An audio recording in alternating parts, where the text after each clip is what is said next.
ફ્રાન્સમાં કેટલાક બંદૂકધારીઓએ પોલીસ વાહન પર હુમલો કર્યો અને એક ખૂંખાર કેદીને બગાડી ગયા હોવાનું સામે આવ્યું છે. આ ઘટનામાં 3 લોકો ગંભીર રીતે ઇજાગ્રસ્ત થયા હતા, જ્યારે 2 પોલીસ કર્મીઓના મોત નીપજ્યા હોવાનું સામે આવ્યું છે.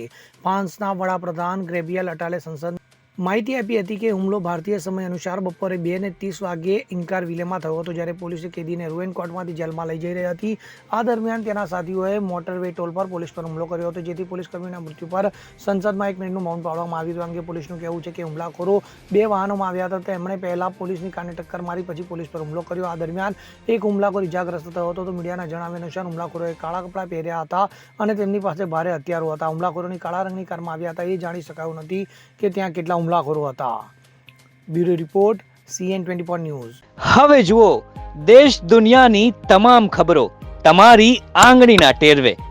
ઉઠાવો મોબાઈલ અને Google Play Store પરથી ડાઉનલોડ કરો અમારી CN24 ન્યૂઝ મોબાઈલ એપ.